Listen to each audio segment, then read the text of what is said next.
Hey everyone, before we jump into today's episode, I want to give a huge shout out to our sponsor, Open Water. As a chef and restaurant owner, I know how important it is not only to serve amazing food, but also take care of our planet. Open Water makes that easy with their eco-friendly bottled water packaged in 100% recyclable aluminum bottles, helping to reduce the plastic waste. What's even cooler? Open Water is a female-owned company leading the way in sustainability, something we can all get behind. And here's the best part. They're giving our listeners 20% off. Just use promo code INTHEWEEDS at checkout. So whether you're hydrating your team or stocking up for your restaurant, make the switch to Open Water. Delicious water, a healthier planet, and great discount. Cheers to that. All right, I'd like to give a big shout out to our sponsors, Saltwerk. You can check them out at saltwerk.com. You ever wonder what a pinch of Iceland would taste like? Well, you have it now in the most sustainable, flaky sea salt in the world. I've actually traveled to Iceland. Their geothermal powered island is beautiful. There's just a sense of freshness in the air over there, and it translates to this salt. I love this salt. It's delicious. It's the most sustainable. Again, you can buy just the normal flaky sea salt, but they also have infused salts, which I've been using at home lately a lot. They have this birch smoked sea salt that I love using with seafood. They have the lava salt, which is super black and cool looking. It's got a certain different type of taste to it. They have the Arctic thyme salt, which I use for my pickling liquids. And again, guys, just don't think of salt as something to season post recipe. You can use all these salts in the recipe alone. At We The Pizza, we use their flaky sea salt in our dough preparation. And they have this seaweed salt that I just used at an event that I loved at the Indy 500. I made a plant-based crab cake, and I was looking for a little bit more of that ocean flavor. Guess what I used? Saltwerk's seaweed salt gave me just that ocean flavor that I needed for my plant-based crab cake. It was a hit. Guys, if you want to use my promo code, you can. It's at In The Weeds Pod. You can use it on their website. You'll get a 20% discount on all their items. Stock up. This salt is amazing. And again, it is powered 100% by geothermal energy, the most sustainable sea salt on the market. You're welcome. Get yours. No Salt Bay in the house, just Saltwerk. What's up, everybody? Welcome to the In the Weeds podcast, where we dive deep into the craziness of the restaurant industry and so much more. We discuss food, beverage, even food policy issues. Basically, if you love to eat and drink and are curious about this industry, this podcast is for you. I'm your host, Spike Mendelsohn, a recovering celebrity chef, a long-life restaurant rat, from washing dishes in my family's business to cooking at Michelin star restaurants, competing in reality cooking competitions, and serving as an advocate for food policy issues.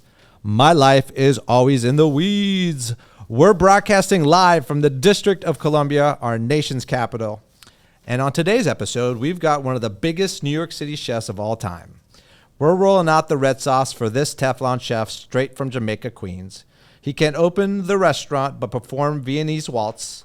Forget about it. He's a people person serving up fame, flavor, and a dash of drama. From boiling points in fine dining to healthy cooking in his career, is well seasoned with success and a few spicy moments. Please welcome the original modern-day celebrity chef and my good friend, Chef Rocco DiSpirito. Forget about it. Spike, you hired writers. I can tell. Listen, Who wrote that? Who wrote that? Oh my God. I could barely read. Oh, did you go to Fiverr to get someone to write that? How did you get that done? There's these tools called these AI tools that right now that just, they just pump things out. AI wouldn't have thrown in 3 insults, though. No. Yeah. AI would have made it we made sure clean and easy. Those were on me. I was like, no, this is too nice. Yeah, it's too nice. Yeah. You need to we got to spice it up a little bit. Welcome, my friend. Did you say it could dance or couldn't dance? Because, I don't know. Couldn't is more accurate. You did. I mean, you did pretty well, didn't you, on that? I think I got kicked out during the first commercial break. So. Oh, really? Yeah. Oh, that was like my Iron Chef appearance. Exactly. We've been using that joke for 20 years. Okay. Right? Yeah. It's actually Jeffrey Ross's joke, who did get kicked out during the first commercial break. Oh, really? Yeah. He was on the same show, and he got kicked out, day one. Oh, I love that. Yeah. I love that. How was it working with that guy? So good. He's one of the nicest people ever, Yeah. and really, really legit funny down into the bones. Is he a New Yorker? I don't know. Yeah, He seems okay. like he's a New Yorker, Yeah, right? right, He's yeah. got the New York kind of thing about him. I could see you Yeah, guys. he knows where the best bagels are too. So. Oh my God! You want to get into? Let's. Yeah, all right, I mean, you let's know just what? get into it. Bro- Montreal does not have the best bagels. Guys, Period. The end. Montreal- Debate over. You guys have Montreal has the best of a lot of things, but not bagels.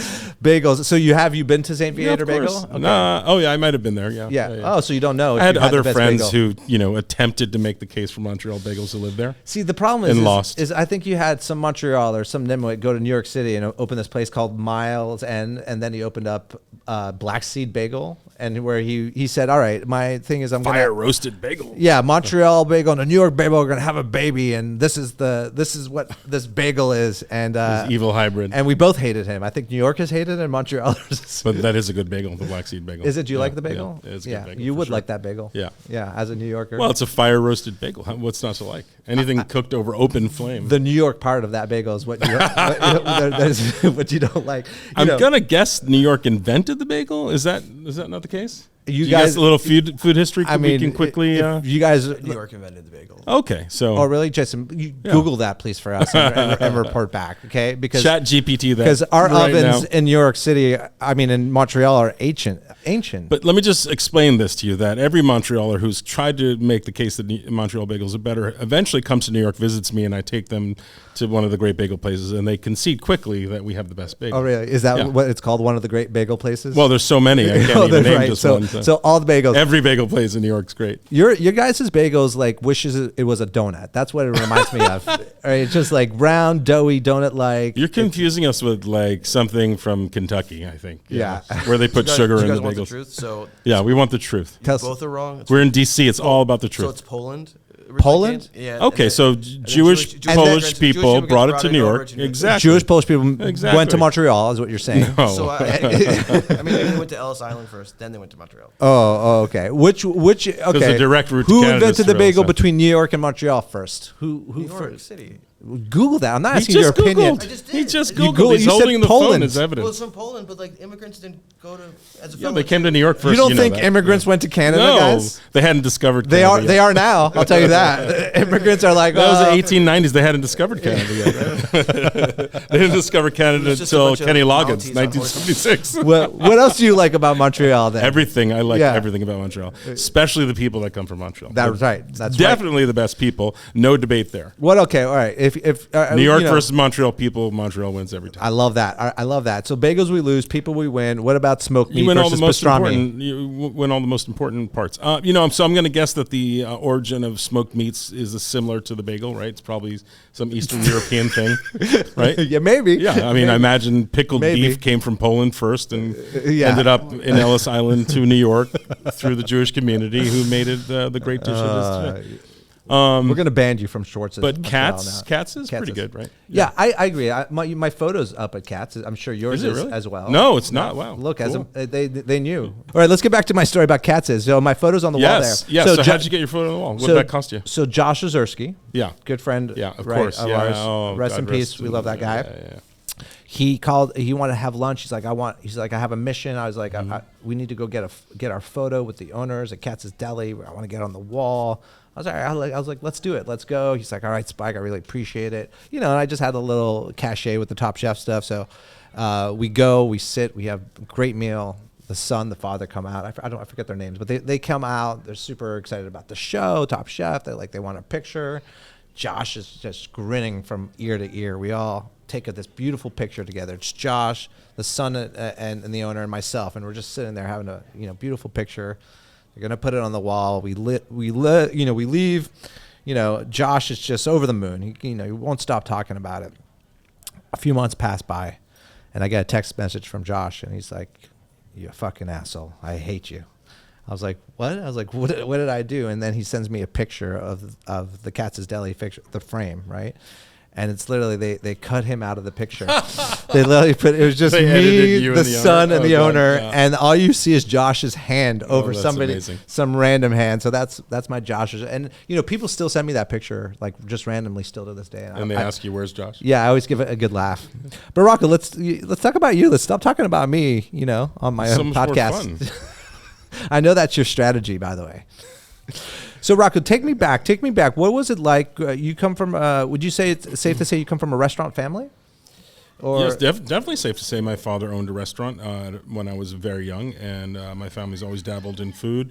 My mom was a school lunch lady, not quite a restaurant, but certainly a food worker. Yeah. And, other family members had restaurants, and yeah. And this is all New York? All New York, Yeah. mostly New York, and, some Connecticut, Boston. But are you mostly first generation? New First American? generation, yeah. Parents were born in Italy. I was born in New York. From where? Yeah. Where from Italy? From the Campania is the region. The name of their town is San Nicolo Baronia. It's a village of 600 people. Women just Yeah. melted all over the world right now. Just say it again. Say it again. Where are you from, Rocco? When they heard I'm from a town of 600 people, yeah, they were like disgusted. There's 600 people, and funny story about that town. There were 3 major earthquakes, and in Italy, whenever there's an earthquake, people basically are like, "Oh, jackpot!" They get to build a new house. Oh, really? So there's 1,800 homes Oh, for 600 people. I love that. It's like Greece. You know how in Greece, every national disaster turns into like a windfall? Something. Yeah, that's exactly. That's the more rebars. That's literally the story More of our rebars. village in Greece. Yeah. Is because the great earthquake in 17 something or whatever, 18 what, Mish? 1953. That was in 1953. A huge earthquake, and now it's all joy about it. All right. So, what kind of restaurant did your dad have? Pizzeria. It was a pizzeria with like a saucy menu of typical dishes. Yeah. Chicken parm, eggplant parm, that kind of thing. But it was in a small farmer fisher village called Point Lookout, New York, where fishermen used to come and bring tuna, swordfish, shark. Yeah. So he always added these things to the menu. So it was kind of cool. He did some local sustainable stuff back then in the 70s. We sold it to Rocky Marciano. The boxer. Yeah. Really? Yeah. Isn't that cool? That's a crazy story. That's a pretty crazy story. I remember getting an autograph. Why did Rocky want to be in the business? He got hit in the head too much? No, He wanted to be- exactly. Yeah, did I hear you early say you're a recovering celebrity chef. Oh, I thought you said restaurant chef, because I think we're all recovering restaurant Yeah, chefs. recovering. Yeah, I should maybe change We it to can't restaurant stay chefs. away, can we? No, Yeah. just want to get back into it. Yeah, it's our lifeblood. I mean, it really is what we love to do. So I know. I'm trying to talk to Mish to get into more serious restaurants with me right now. she should. Yeah. Absolutely. She has nothing to do. Yeah, she's nothing. She's traveling all over the world with chefs. I know. Like yourself. Yeah. She's never in DC. She's never in DC. It's crazy. See, oh wow, we love this. We love this recording. So tell me, isn't the place where you had Bernays still available? I noticed there's nothing in it. It is still available. It's Yeah. becoming a Greek place, actually, a Greek place, right? And we don't know why, but That's so ironic. That's what we need. yeah, it used. The only More restaurant, tarama. more tarama and zadiki, tarama salata. What's the eggplant one with the eggs and all that? Pasticcio? the pasticcio. Yeah. Oh, Pasticcio? Pasticcio is Pasticcio? it's noodles. It's noodles. It's a kind of a Greek lasagna. With Moussaka, eggplant, right? Moussaka is the one. Moussaka. Yeah, with That's the it. Yeah, eggplant. moussaka. Yeah. There you go. So did your parents meet each other in Italy and then move together? Parents lived one house apart in Italy, Yeah. in San Nicola Baronia, right at the top of the hill. When you walk into town, there's like a little piazza, and they were right on the top of that piazza. And behind them were literally mountains, elevation like that. Yeah. I love that. Yeah. I love that. So it's kind of similar to my grandparents. But one was from Lixoudi on my mother's side, and the other one from Argostoli, both from Kefalonia. So that's kind of cool. So when you go back there, it's like your ancestry is really Yeah, it's all super tight. Everybody's close. Yeah. And I'm related to everybody. Do you go once a year or? Less frequent than that. Yeah. Okay. Yeah. I'll have to resume my Italy. I haven't been since COVID, so. Oh yeah. Yeah. I have to go back. It's hot these days. Everyone. I know. It's 130 degrees in the shade. All they talk about is the heat whenever we call them. They're sitting in the dark now that we can see them through FaceTime. They're always in the dark. Do Yeah. they do that in Greece too? Where they never turn on the oh lights? yeah, of course. Yeah, of because course. keep it cold. Yeah. Nothing to do with saving, Nothing. a few bucks on the energy bill. No. They're I'm on the sustainable, pensione, very Rocco. I'm on the sustainable. pensione, they always say. Did you work on your parent? Well, they say from us it's always sandia. Sandia. In Greece they go by with the watermelon trucks at 7:30 in the morning. Oh, yeah? You think it's an earthquake because it's like it's rumbling. 'Cause they're rumbling around, They're rumbling the yeah. entire. You're like, oh no, Yeah. not another earthquake, and it's sandia. No, carpusi. I'm sorry, sandia is Spanish. What am I saying? Carpusi. This is what you get from a multilingual person. Were you working in the restaurant? A Rocco? semi-lingual person? Were you washing Multilingual. Were you working in the restaurant? Your So dad's place? I really wanted to work in the restaurant. I was a little young. I think I was 5'6", and my brother was 8'9", and he needed a milk crate to reach the pizza oven. Oh, yeah. We had the traditional Blodgett pizza oven. Oh, yeah, big so time. it's like 4 feet off the ground, and he couldn't quite reach it. So he was allowed to move pizza in and out, and I was often told to go play outside. Yeah. And there was a park nearby, so it wasn't so bad. I used to collect praying mantises and bring them back in a jar. Yeah. Yeah, that's It was cool. an awful kid. Awful kid. Yeah. And then what? Just And they I would was die really in the fascinated jar? with the fishermen who would come in. Like I said, they'd come in frequently. Back then you wouldn't cut portions; you'd bring in a whole fish, and so every once in a while I'd see a swordfish. Yeah. which is cool because it's got that big. And you were pointy serving nose. swordfish at the restaurant. Yeah, they would serve whatever the fishermen brought in. It's what? still a fishing town, but it's Yeah. like it's gentrified now, so it's Yeah. Hoda Kotb lives there now. One of my favorite when I was in Italy, was Lake Como area, and Yeah, one of my real nice. Opposite of where I'm from. one of my favorite dishes that I ever had, and it was only like in a 20-seat restaurant it was the wife and husband and then one other person in the kitchen. That was it. A swordfish bolognese. Have you had these before? No, I haven't. That sounds great. Swordfish bolognese. It makes all the sense in the world. It does, right?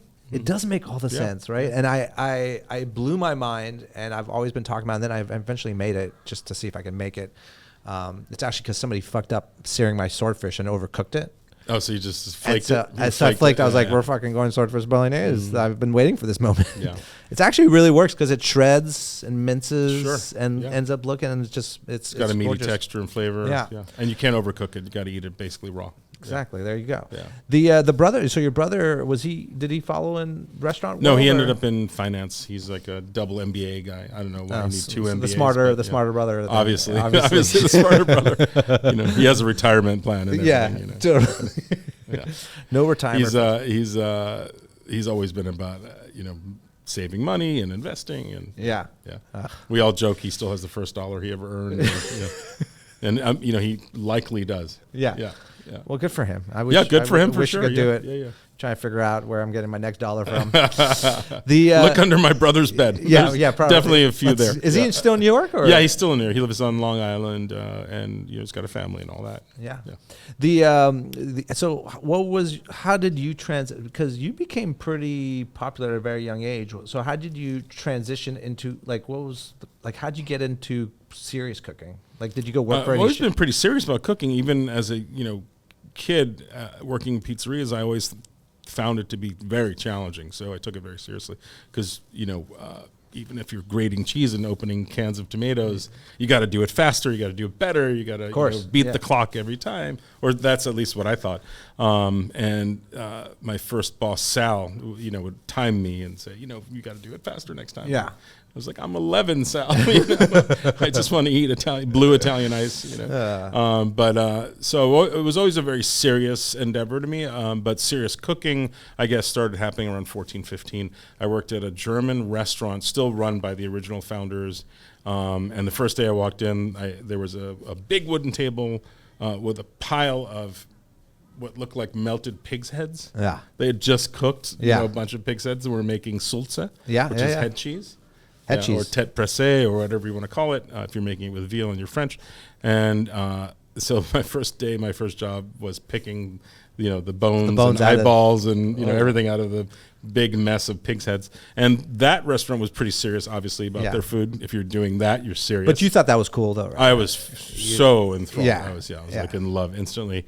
And of course, they had a overbearing chef there who made you feel worthless every day. So course. I had to make sure I proved him wrong, for 5 years. And they got me into Culinary Institute of America. They wrote the recommendation letters and introduced me to it. I'd not even been aware of it. And over that period from basically the beginning of high school through Culinary Institute of America, I worked there, and I got pretty serious about it. And then every restaurant after that was a higher Did they level. sponsor you, or how does it work? I paid for it, so I wouldn't say they sponsored Yeah. me, but he did give me an envelope with like $20 in it on my last day. Yeah, good. Which was, a decent amount of money back then. $20. Yeah. You could buy an ounce or something back then with $20. So yeah, totally. Not today. So what were you doing? So what were some of the jobs that? Picking the bones out. Yeah. Yeah. But they made everything from scratch. So if we made tartar sauce, I had to chop cornichons and chop onions, and they made it all an Olympic sport. Everything was like timed and this Totally. and that. Yeah. They were from Bavaria, so everything was like with precision and military exercise. And by the way, they were very effective. They had only like 5 people in the kitchen, and we served thousands. So they were really actually quite good. I wish I'd learned some of those lessons. Yeah. To this day, I could use them. And I made vinaigrettes, and when I was like 2 years in, I was allowed to walk behind the hotline and slice roast beef.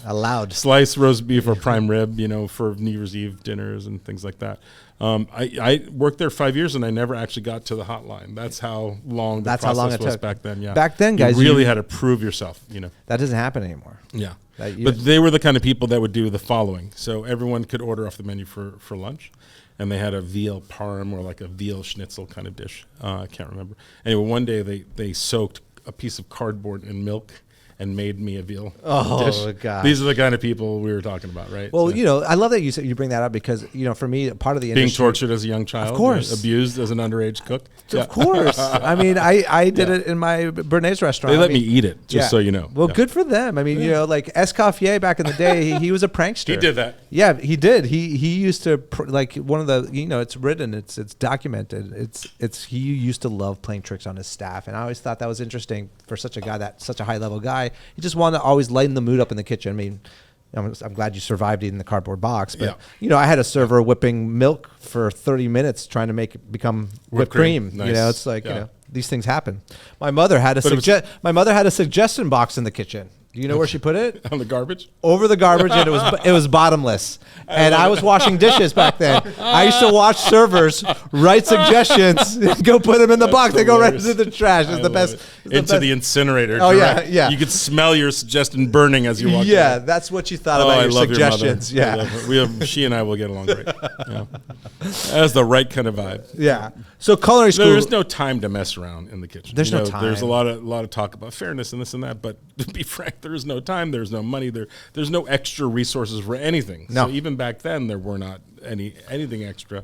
And if everyone wasn't operating, firing on all cylinders at all times, it just didn't survive. So that's the thinking that goes behind this. It's not just about mean people being mean for no reason. No, absolutely not. I mean, and I think we need to get back to those days a little bit. To be honest with you. Apparently, every restaurant out there is failing. Yeah, we need to get back. Yeah. So culinary school, where you already had a good 5 years of experience.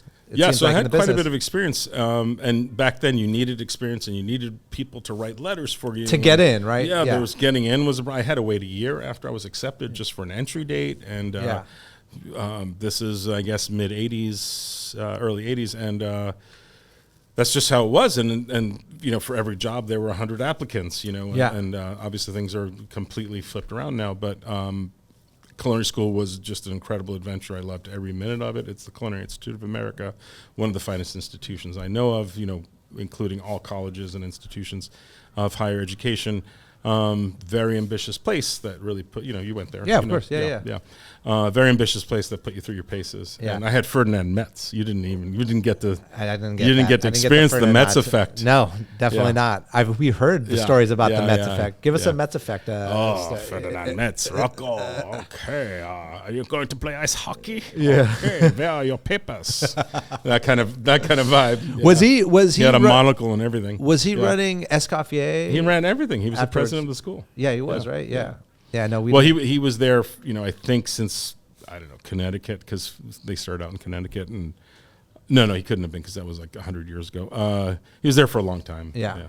So he handpicked Tim Ryan to be a successor. Yeah, which I think is it's his last year, Tim Ryan. Yeah. Mm-hmm. Yeah, I don't know. Do you know who the successor is? Or? Another guy named Ryan, I think. Is it? Yeah. Oh, look at that. Does he get to live in that nice, beautiful house on campus with the lake view? Yeah.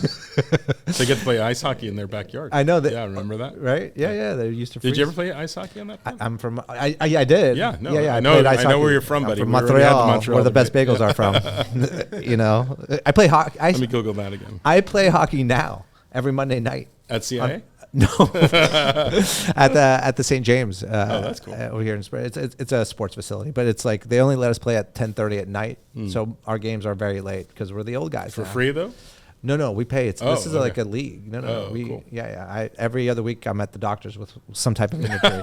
Pull my back or my knees out or A splint of sprain. of some something kind. is something has happened. Yeah, so if anybody's thinking about it, it's a great school to go to, but I would recommend, like they do recommend, that you get some real world experience first. Yeah. You want to know if it's for you and you're for it. I think I like I think we may have been like the last crop of you had to work at a restaurant for a year before attending. Oh, they've done away with that? Oh yeah. Oh, wow. Okay. Anybody. Oh, can really? go. Oh yeah. Wow, They don't. I had no idea. They don't Okay. screen anybody. Right out of high school, baby. You can go right out of high school. You can just go, no experience, not worked anywhere. Go to the CIA. I mean, it makes sense. They need Yeah. They need that money. So what was it like? So I remember at culinary school we had a bunch of different cuisines that we would learn through. What was it mostly just French technique back then still, or were you still? No, we had cuisines. We had Like we cuisines did of Asia. class. Yeah, we did Yeah. Asian class, Italian class, and de Medici. We did a healthy class. We did French, obviously, the Scoffier, which I think is now called. It's a new. I forget it. Yeah, Something. Another great French chef. Yeah. We had at least 4 or 5 different cuisines after you finished all your basic stuff. Yeah. But we started with like introduction to skills, and that was like chopping and Was dicing. there women chefs as well? Yeah, the culinary school then? there Yeah. were women. Yeah, there were women in school. They were definitely in the minority, but there were quite a few, Yeah. and all did well. And yeah, Who was anybody? there were female instructors back then too. Yeah. And, yeah. Any like? Do you still have friends from? Oh yeah, From yeah. Plenty of them. Yeah, In the industry it's definitely that- a very bonding, close proximity, Yeah. kind of experience, right? Because you're living in the dorms, and the dorms are close to each other, and it's a very small campus, Yeah. compared to other universities that are, just like I went to BU after, Yeah. which is basically the entire city of Boston, Totally. and when you live in a dorm and your friend lives in the dorm next door, you can tend to get real close.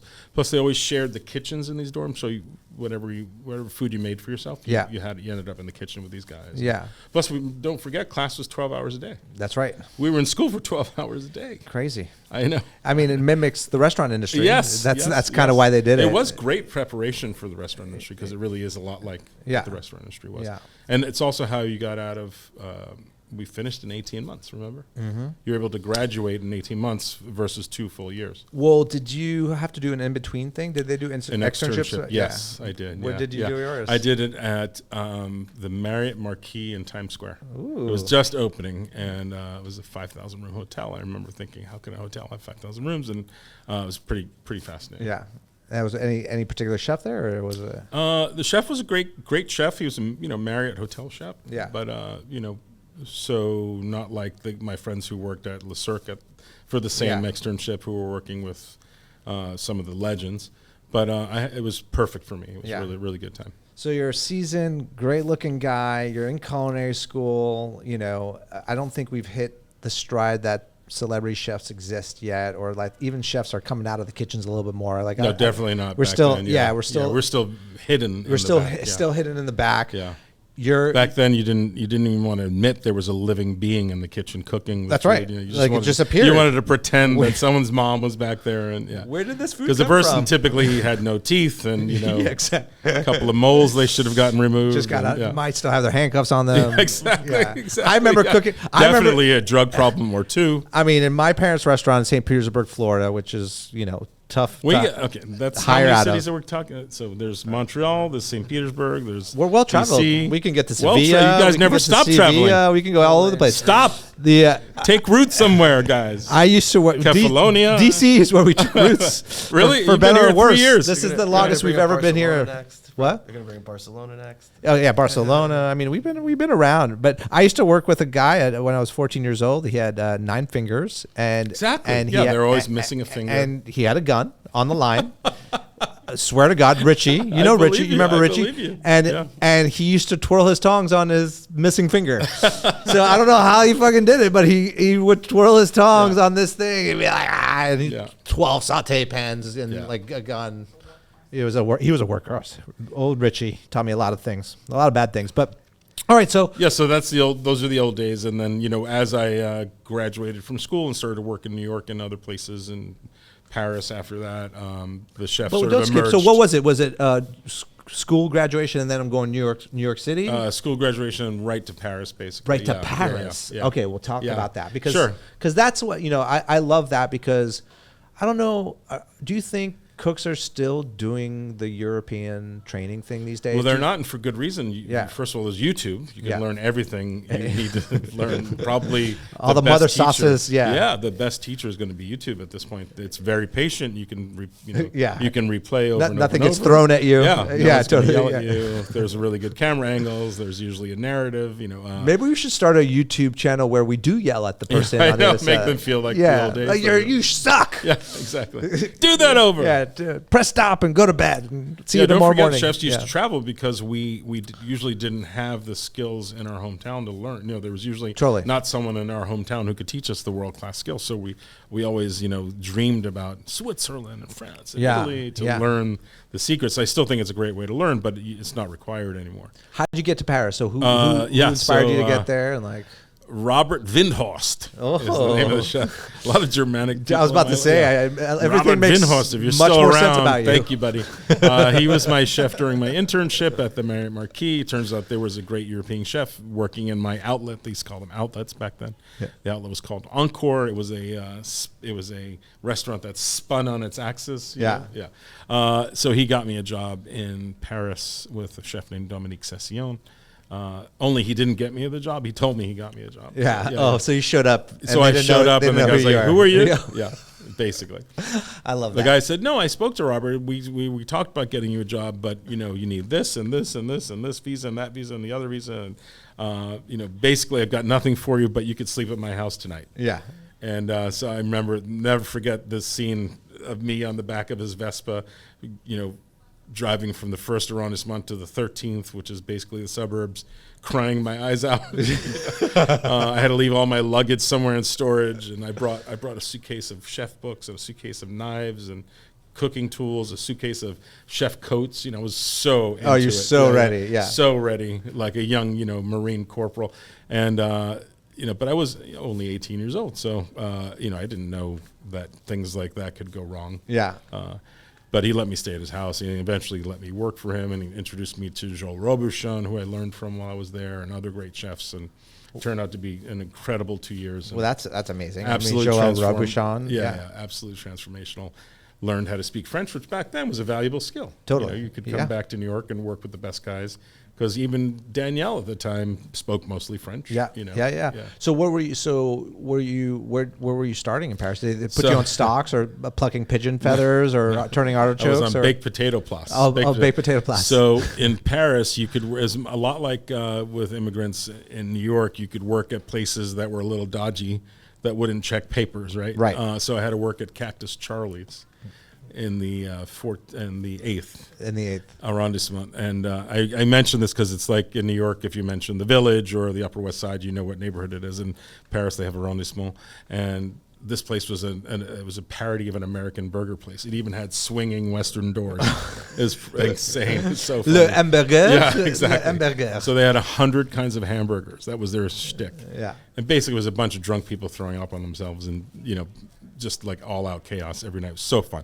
But my job was to prep the mashed potatoes and the toppings. I love it. They had like 100 hamburgers and 100 mashed potato toppings. So you didn't get to work to the place that you went down No, for? I did eventually but get to work for nothing. first I had to work. So just to survive and make sure I got my my check the next month. So that I could buy a Metro card and all the little things you need.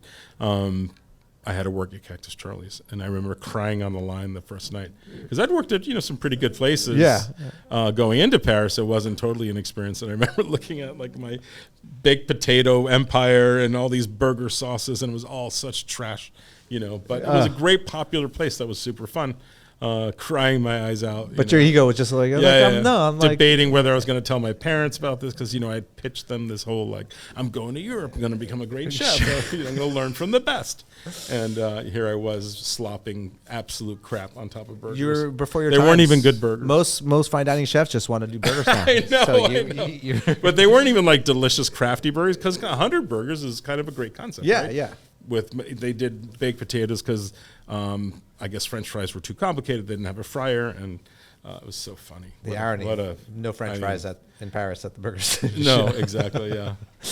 All right. So, but that's where all like the hot American girls would go. And, there you go. Now we know why you stayed there working at. And they paid me. Yeah.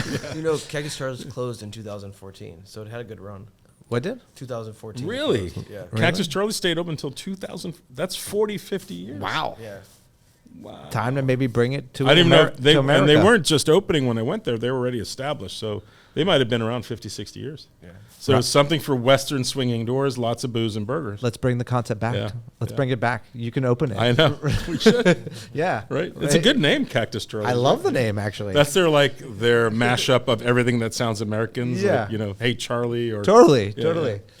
The well, that's it's funny because I love you go to Paris with these grandiose ideas, totally. right? As a chef, I did the same Big thing. dreams. Big I dreams. did my externship in the north of France. On the other side of it, I did get officially accepted, but it took me like 9 months. I would call in the morning at the French kitchen at Le Crayère. I'd be like, I'm Spike Mendelsohn, Culinary Institute, and they would just hang up on me. And be like, and then like maybe I'd get somebody on the phone for a second. He's like, oh no, like leave us alone. Yeah. L'Américain, L'Américain, exactly. Yes. It was L'Américain. Oh, click. I was like, I'm fucking Canadian. Why are you calling me L'Américain? That's actually was my nickname in the kitchen was L'Américain. L'Américain, yeah. And they hated my French because it was Montreal French. But I eventually got accepted after Can we 8 have months. a debate about Montreal French? Yeah. This is real French? Oh my God, here we go. Holy moly. It's That one- about as good as the bagel. That one you will win. The you're going to concede that immediately without debate? Yes, Okay. yes, All right. 100%. Do they have like 8 more vowels in Montreal? Oh, or ben what? là, Oh my the God. tabarnak. What is happening? Today, it's ugly French. I'll admit it. It's an ugly. This may broken up- play in Montreal. Let's be careful. No, We love you, Montreal. We don't have distribution. There's only one person I care about in Montreal. It's Chuck Hughes. He's a great guy. He is a great guy. Great, I've good, met him. good guy. But yeah, no, I went. I got to Le Crayère and I got thrown down into the basement. Plucking feathers off of pigeons. Kind of. It's a good job. It was a good job. That's a very high level job. But at the time, 30 Pomme cases Chateau, of artichokes were behind it, where you get like all the freaking things in it. By the But way, I skipped my whole Israel trip that I did before Paris. so you I had went in to Israel. another college before I went to CIA because when they told me I had to wait a year, I thought, let me just go to real college then. Yeah. For the year while I'm waiting, and then I ended up doing a summer program in Israel where they At a threw real me college? at a real hotel. A real hotel. And I went to a real college, and they had a work program, work study abroad, and Israel was on the options, and I thought that sounds great. Let me do that. And I worked, and they would throw me in the basement with 10, 12 sacks of potatoes, and I had to make thousands of pomme chateau. I did that for months. There's something Yeah. about you and potatoes. Yes, They I just know. look at you and they're like, Yes, yes. this guy. He looks like a potato. He's meant for He potatoes. knows what to do with potatoes. Yeah. Potatoes are True. very. That's funny. I never made that connection. you but never- it's true. yeah. But I got really good at pomme chateau. 8 sides. I was about to say perfect. pomme Yeah. chateaus. Yeah. I mean, like those are serious. We used to sit on preparations. the pile of potatoes. That's how many bags of potatoes there were. Just sit on them while you're There doing were it. so many that you could make furniture from them while you were peeling. This is my potato living room. Exactly. Yeah. So crazy. So then you graduated from potato cookery. I did. Yeah. And to this day, I'm still a fan of making anything to do with potatoes. I love Yeah. potatoes. Yeah. They're so versatile. They're so good. Yeah. Pomme Was it puree. called? Was it a potato boulanger? They did a Le Cirque where they cook them in veal stock and I never bacon. actually worked at Le Cirque, but I think they did make that. Yeah, there, it's like I love that dish there. The so what else were you doing in Paris before you came to the States? mostly working, But did you get to work for Joël Robuchon? Yeah, I did. Well, I got Okay. to, I say learn from him because I got to basically hang around and be annoying and Yeah. go to seminars of his and Yeah. interact with him, taste his foie gras, that kind of thing. Yeah. Yeah. So a nice classical French background. Yeah, definitely classical French background. I ended up working and living in Paris for 2 years, and it was great. Came back to New York, and I think I worked for Greg Kuntz pretty much right away after Right that. away. Yeah. Mhm. What were like before you left? Like, did you go travel and eat anywhere? I did. I got the magic bus, you know, from Greece to London, Yeah. and the Ural Pass. The back Ural then. Pass. I would give anything to find my Ural Pass card. Oh my gosh. Where you get on a train and you go anywhere in Europe. Yeah. And this is before EU, so Yeah. it was pretty cool, pretty advanced. I remember you could just get lost on the trains because in Europe the trains separate mid-ride. So you're heading from like Paris to, I don't know, Barcelona. That's how I ended up in Cassis. Okay. Yeah. The train split in half. Split. There What was is the beach. Only the Europeans would split a train in half. And not tell you about it. You know, what's going on? They'll figure it out. So I was eating my fromage, Yeah. drinking my wine, and before you know, I'm in Cassis. Send it to Montreal. Yeah. I'm in Cassis. I get out of the train. It's 12 p.m. at night. There's not one person there. Taxi driver drives by and sees me, and I'm kind of crying. Oh, the American. And I'm like, I don't know what I'm doing here. I was like, I was going to Barcelona. Yeah, it's like, is there? And he let me sleep at his cot at his like that. Right? Yeah, they just let you sleep somewhere. Yeah, it's like, do that in America, you might not. Yeah, you'll we be would dead. never do that here. You'd be dead. But that's what I love about over there. But all right, so you get back to New York. You got a little bit of potato cookery. You've been working at Joe Robuchon, which is a big deal. Great Coons gets a hold of you. How do you? And Dominique Cession, who's still alive, and he had a Michelin restaurant called Jardin de Cine. It was in the middle of Paris, right on Avenue Georges V, and extraordinary. I mean, just absolutely eye-opening. Yeah. Watching people turn artichokes a la minute for an order of artichokes, that kind of thing that you've never seen that in your life before. Because probably in the pizzerias I worked at, we would open a can of artichokes, maybe. Yeah. But I remember watching a guy, go grab an artichoke, turn it for an order of fried artichoke, whatever they were making. It's like, you do that a la minute. Oh, oui, because you can't. To them, you can't make an artichoke in advance. It changes color, it changes flavor. Oh no, of course. Yeah, so it was like instant elevation, which is what I went there for, right? Yeah. They're also really funny and had great senses of humor. We used to get deer in. They'd always set the head up with a cigarette, and the crazy guys of the kitchen. I'm curious to know, do you remember, because I always feel like there's like these ninja chefs in the kitchen. Like, did you ever get an Asian guy from Japan? Yes. In one of these kitchens. Yes. And you're like, yes. Knife skills, dude. Right. Yes. I remember I had one Japanese guy in my thing. It was like competition artichokes is what they were like. You'd look at their knife cuts and you'd be like, what is going on? They were really into French techniques and French food. But the French were only in awe of one other type of cook, and it was an Asian cook. It was. Whether it was from, don't sleep on Hong Kong, by the way, because the Hong Kong big cooks time. were like amazing. I remember I worked with a guy named Kwok from Hong Kong, and he used to peel an apple with a big slicing knife backwards, and he would do it in 30 milliseconds. Incredible. Yeah.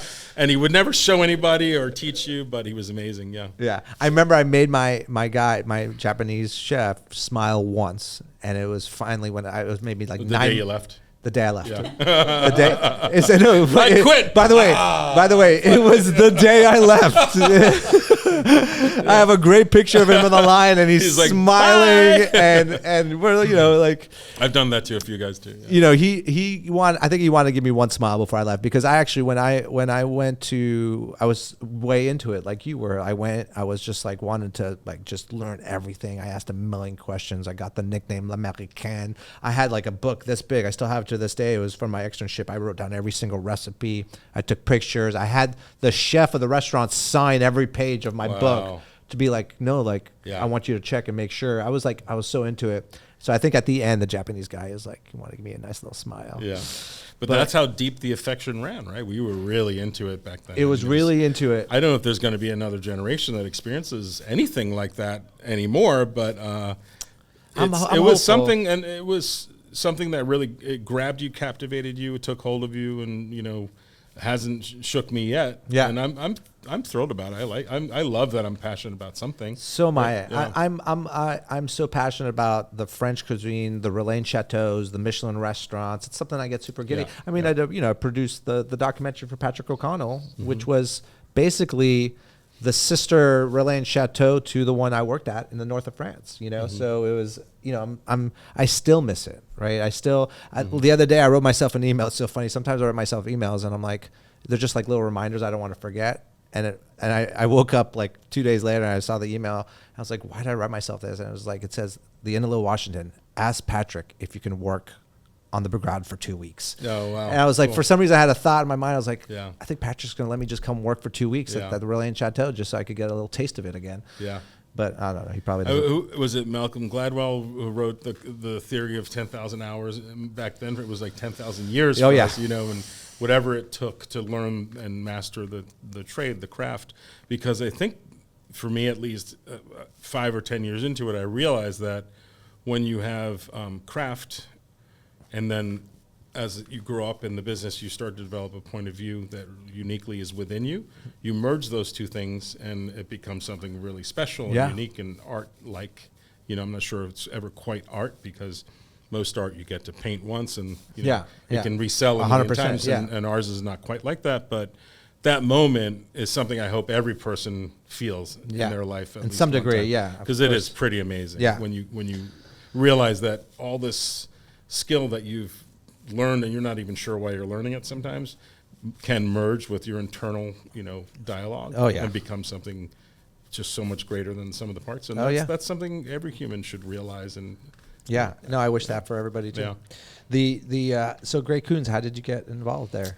So back then it was still the stage system. You basically worked through a series of contacts. You went to the kitchen, you begged, you wrote letters. There was no email. You had to write. You had to beg to work in these restaurants. Literally beg. Yeah. Now we beg. Yeah. You had to beg. You had to offer to work for free. You had to trail for 3 or 4 days, sometimes a week, sometimes 6 months.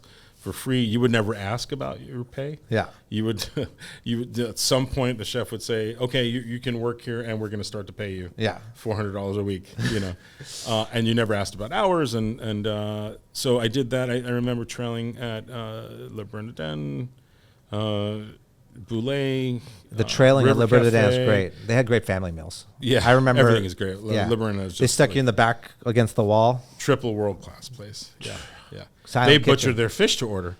Yeah. I was just talking about this the other day. Yeah. I was just makes saying, so much sense, right? It makes so much. I forget who had on the podcast. I was like, do you know, like they butcher their fish to order. They literally take a whole side of fish outside, and they cut their portion, and they go put it back. And talk about being in the weeds, right? Totally in the weeds. The minute you cut, if you're the kind of place that's going to commit to butchering to order, you're going to be in the weeds all the time. All the time. But it does make sense, because the minute you cut fish, it starts to deteriorate faster and accelerate bacteria exposure and all that. So if you can keep it whole, which is what we always try to do, we try to buy fish whole, we try to keep it whole, it's going to last longer, stay fresher and longer. Yeah. So working at Great Coons and you're staging, it's like living life. You're staging all these cool places.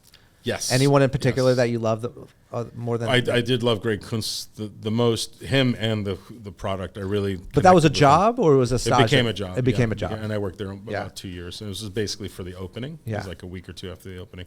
That was extraordinary. I mean, the guy went. If there were no Michelin stars in America, but he would have been an instant 3-star Michelin restaurant. He was really the only of his kind.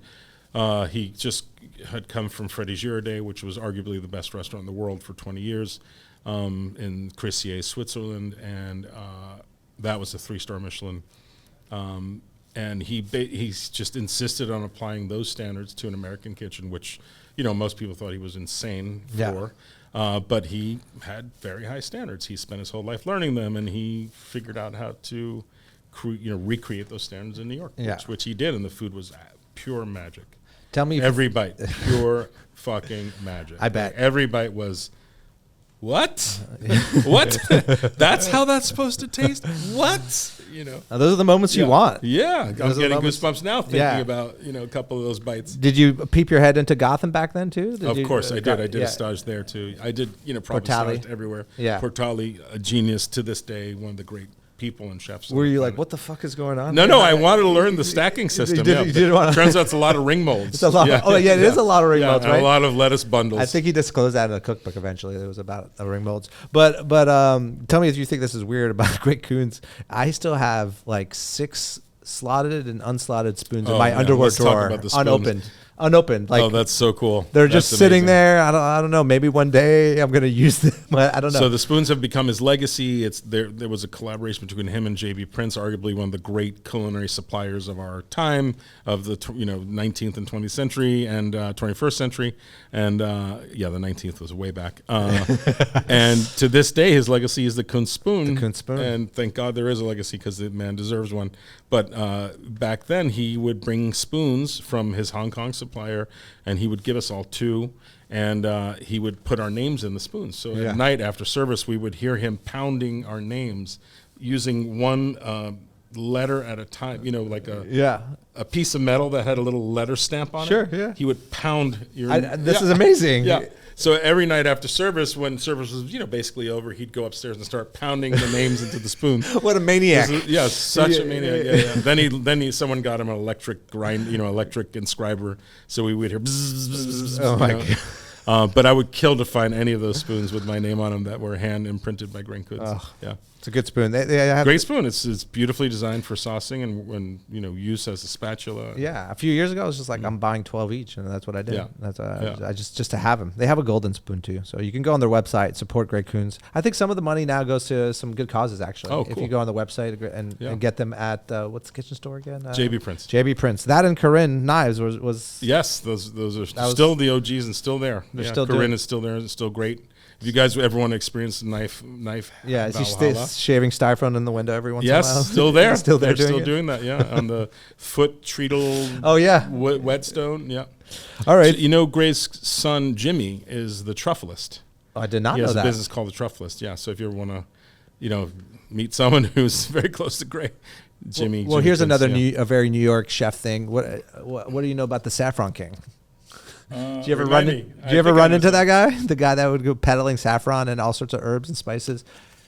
Big, think so. huge, like hair. I don't know. He I was. think so. I think I know who you're talking about. Yeah.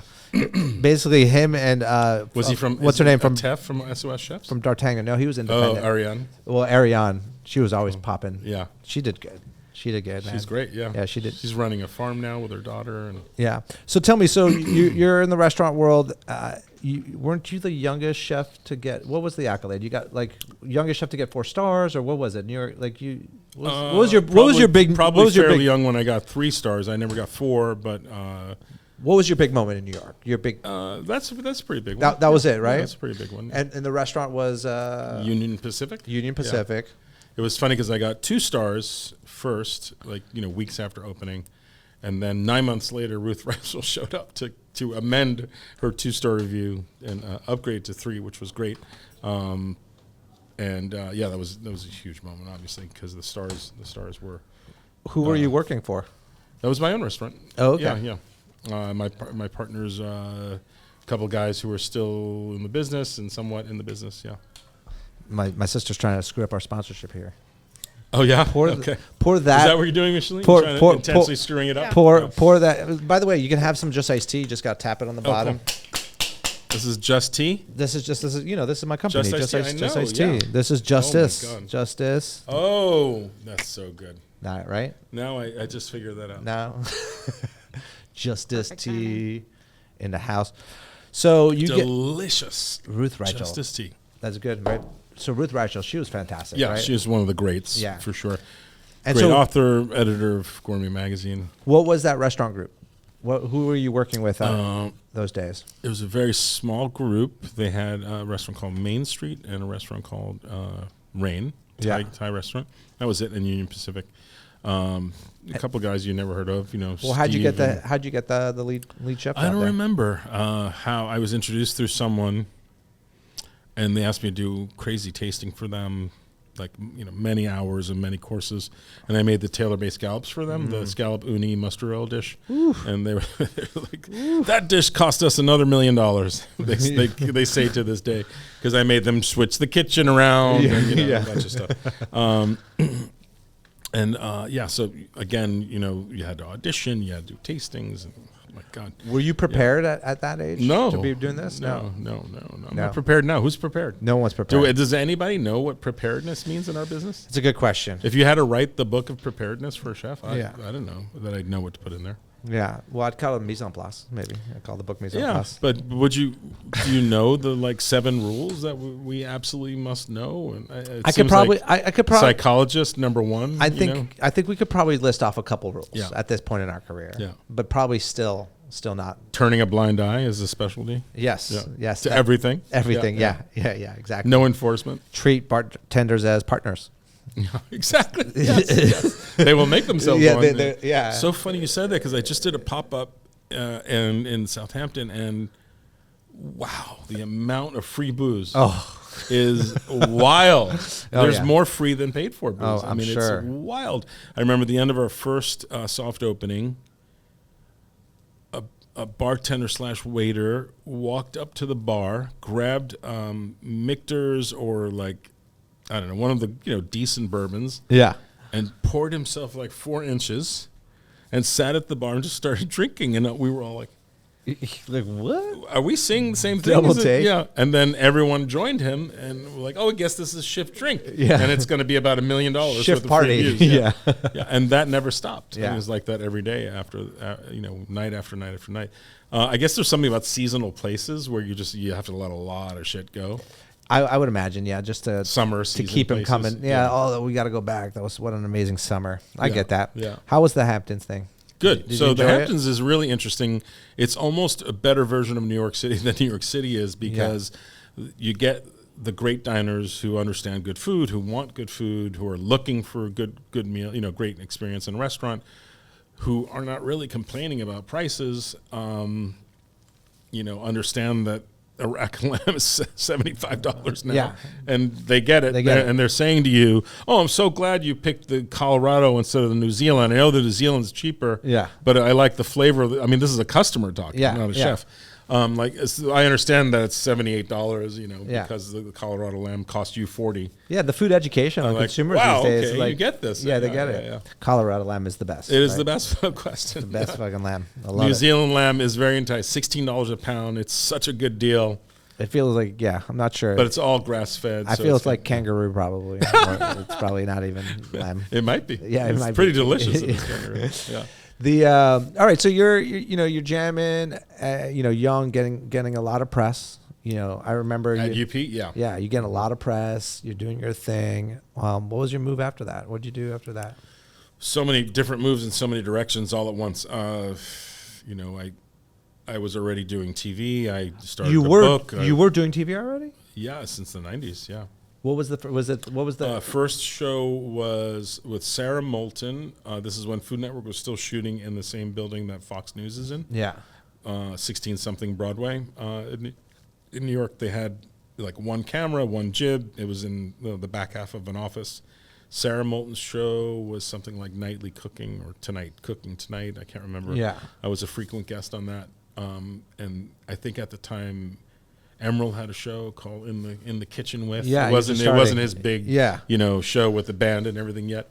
And Mario had the show. Mario Batali had the show where the people would sit at the end of his counter. yes So I was on those shows a lot, and then they started a show called Melting Pot in 1996 or 7. yeah And I hosted one of those with Aaron Sanchez and Michael Simon. yeah. Mhm. So you were Padma Lakshmi, oh wow so Kat Kora. all those characters were there. Yeah. We all had our own show, and they would air one every day with different cuisines. Yeah. Got it. So what? So Michael what, represented the Greeks. Yes. Where were you? I was butchering for him. Yes, exactly. In the kitchen. Okay. All right. Yeah. I opened his restaurant Pareja with him. I was working at Le Oh, you Cirque. did? Oh, cool. I was working at Le Cirque, and then I was his morning butcher. So I'd Oh, come in, take care of excellent. all his meats and all his fishes, and then wow. I would go work at Le Cirque Oh, wow. for my afternoon shift as Le Poissonnier, which was it's a tough. That must have been fun. Le Cirque was fun. I mean, it was the third iteration in the Bloomberg building under Pierre Chadelaine, fantastic chef. But I think they were stuck in. I always say I opened up, like our team opened up the identity crisis Le Cirque, because it felt like Sirio Mascioni and Yeah. the Sons were not battling, but they're Sirio wanted to keep his authentic clientele, some of these authentic dishes like the popiette.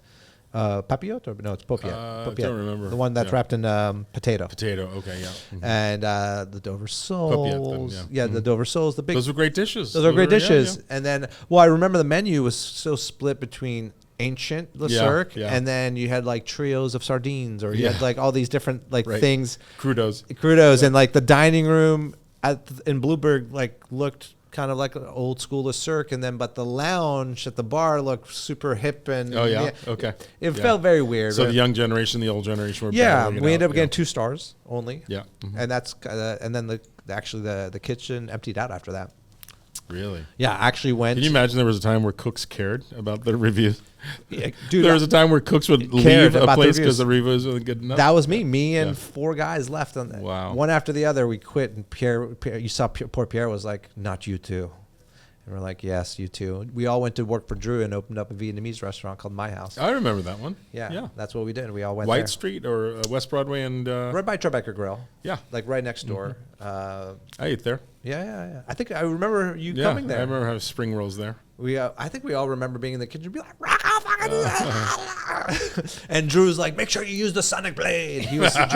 Drew had this thing. I don't know. He used to stay up late, obviously, as a restaurateur. And I think these infomercials used to get him because one day he came into the kitchen. He's like, guys, you got to get the sonic blade. I was like, we were like, what's the sonic blade? And we're like, I ordered one. He's like, I ordered one. It's coming in. Oh my God. And I'm like, really? So the sonic blade comes in and he brings it in the kitchen and it's literally like a freaking saw knife. Oh my God. He's like, I want you like to cut a vibrating knife? Or? Vibrating knife. Yeah. It's like, I want you to cut the pork belly with this, the sonic blade. And so none of us use it. It was like, we just throw it in the back. It was like, no, we're just going to use a regular knife. It's so much better. We're shredding the pork belly with the sonic blade. Yeah. So Frank Bruni comes in. Oh wow! For and we're getting reviewed. We got a great review. We got a good 2-star review. Good 2-star was as good as you could expect. Yeah. And I remember Drew coming in, and he's running into the kitchen, and he's like, "The sonic blade." He's like, "Make sure you cut it with a sonic blade." And he's, Drew's like, "Hey." Yeah, Drew's got quite a personality. His sonic blade. You think he was born that way? Definitely. Right? Yeah. He had to sauce the fucking plate. Like we wanted to sauce it beautifully. He's like, no. Like, let me sauce it. Of course, he fucking fucked up the saucing of our plate. Drew. You gotta love him though. I learned a lot from that man. Just sitting in his office. Just just in the back while he just. I mean, he brought Nobu to New York. He brought Nobu Nobu to New York. He was a funny character. He's a legend. You gotta love him. There's everyone has a story about Drew, good and some bad, but most of them for me were good. Oh look, Rocco, you bring the entire Kathy Mendelsohn. You bring the entire family in here. Look, my goodness, Harvey Mendelsohn. I could tell you a funny story about my dad in the business. They're gonna check in, so they'll be here in about 45 minutes. Yeah. My dad. Someone please interfere and help them. These poor people are about to be tortured. Here, I'll give you a quick receptionist. I'll give you a quick glimpse of my father in the restaurant industry. Right. All right. Someone died at a table. Oh my God. Right. In our restaurant. Who was cooking? What? Someone literally died at the table. Yeah. One of our old customers died with his mistress. And what was his last meal? What was his I don't know. I think he was having shrimp ajillo or something like that. So my dad. Your mom's not going to put up with this. My dad She'll gets. be here in 3 seconds. Wow. Yeah, my dad. Harvey's going to be nice. Yeah, she's like, I got to get in there. I don't know if we can fit people into this podcast room anymore, but no, just kidding. So my dad gets 2 busboys and goes, he's not dead. And the wife's like, what do you mean? All he needs is some fresh air. Pick him up, take him outside. So my dad is only thinking about the insurance policy. Right. It's like, get this person up and get him. So sure enough, the busboys are carrying the dead man out of the restaurant, out the back door, and they put him on a chair, and then they call the ambulance. And he didn't want the man to die in the restaurant. In the restaurant, didn't want him to die in the restaurant. Smart. Yeah, so that's the type of restaurant family I come from, Rocco. I love that. So, Rock, tell me. So, TV. It seems like. Why were you trying to do TV? It was just like the evolution. I wasn't trying to do TV. Yeah. You're just getting asked. I was cooking very seriously, and they kept calling and saying, "Hey, have you ever thought of doing this? Have you ever thought? Would you like to do this?" And I had a partner named Steve Shear, who at the time was very aware of the seismic shift that was happening in kitchens and restaurants with. Chefs learning how to market themselves. Yeah. Prior to that, chefs never really were responsible for marketing. Maybe Wolfgang Puck was aware of, at that time of maybe the one and only at that point. Yeah. But most of us were, pretty serious about cooking and not really interested in doing any kind of marketing promotion. In fact, I protested the marketing. I didn't like that kind of work. To this day, I still don't like that kind of work. I'm pretty shy by nature, and I like to stay home alone most nights. So yeah. But I remember having a big sit down with him, and where he explained to me, and he's an attorney, so he knows exactly how to persuade you. Explain to you, if you have a craft now in the modern world, in the 90s, you have to be able to promote the craft. Otherwise, no one's going to know about it, and then if they don't come in, you don't get to exercise your craft. So I was trying to be a good partner. And hello, Mendelsohns, how are you? Hello. Mom and Papa are here. You did much better than we did at the front desk. Yeah? They interrogated us for about 27 minutes. Well, it's the way you guys Well, look, that's we all. have connects. That's right. You look trustworthy. Guys, as you know, unscripted, Rocco brings the entire Mendelsohn family Nice into the to see you podcast guys. room. I would So hug you, nice but to see I'd get in trouble with Spike. I think. Yeah, I Yeah, know. yeah, he has to stay sad. We actually just told Rocco Dad the story of when the man died in the restaurant. Yes. And you thought he needed some fresh air and it would revive him. Do you remember that story? Of course, I just picked him up. No, I know. I asked Two busboys, Joe, to yeah. pick him up and bring him outside, get him some fresh air. Yeah. And once I got him Because outside, you know why? In Florida, they close your restaurant for a week if somebody dies in there. Yeah. We weren't having that. No, definitely Dad not. wasn't having that anyway. No, yeah. Kind of brilliant. Talk about thinking on your feet. My goodness. I mean, Yeah. this You projected months ahead. and, that's one of a million. Yeah. What's It wasn't one the of a first million? time somebody died in the restaurant. What? It wasn't the first time somebody died in the restaurant. It wasn't the first time that someone died in the restaurant. And actually, Joe, that waiter that my father is referring to, was the largest cocaine dealer in South Florida at the time. he was a fine, upstanding Wow. lad. Yeah, and so his job, and he was an amazing server, Yeah. always late. Yeah. Best. Amazing best server. Best server. Check averages would go up big time. But the funny thing about Joe, since he was the largest cocaine dealer in the south of Florida, Right. he threw our Christmas parties Yeah, he because threw our he lived in a mansion Right. and he had a 12-foot Christmas tree. So our entire staff went to Joe's house for our amazing. Christmas Oh, party. my Royalties goodness. on the Coke weren't bad either. The royalties on the coke, yeah, sure. We're still living off those. What are you talking about? Yeah. So who cooked the man the last meal? Who cooked the man the last? And what was it? I What was did. it? Do you I remember did. what it was? Yes, Pompano Papillote. Oh my goodness! Wow. Pompano That sounds like a Papillote. great dish. Yeah, well, my mother and I were side by side in the kitchen. I Yeah. love that. On the line. Yeah, You so know, much fun. my mother was a gangster in the kitchen. She'd call out orders and she always laughed when I say that, but you literally were. I told them about Rich with the 9 fingers and the gun on the line that we cooked with. And Dad bailed Because if him you don't out. have a gun on the line, are you really Yeah. a cook? Yeah. I don't Yeah, think he so. did. You know how I And- bailed him out? Yeah, Dad bailed him out. Oh, yeah. Literally bailed? In, Bailed him out of We jail. had to go to the courts because we had a very busy weekend. It was Mother's Day. Yeah, Mother's Day, and the man was in jail. So I went to see the judge gets up and he says, I see Mr. Mendelsohn's here. Oh, How's the restaurant? I said, things are going fine, not bad. I need your help or something. He says, come up. I said, you see that lad there? I said, I just need him for the weekend. Give me him for the weekend and take him back on Monday. How's that? Furlough him for the You weekend. need him, eh? I said, yeah, I do. Okay, goes, boom, you're out. Amazing. I took him out. The things we do in this business. I mean, it's outrageous. Actually, I think my parents were at the courthouse many times bailing Yeah. out servers for their shifts. Right. We had a baker, Chris Curtis. He was a baker. Every other day, a new woman would be coming, like he did something wrong. course. Every other day. Yeah. And he would be hiding at the restaurant.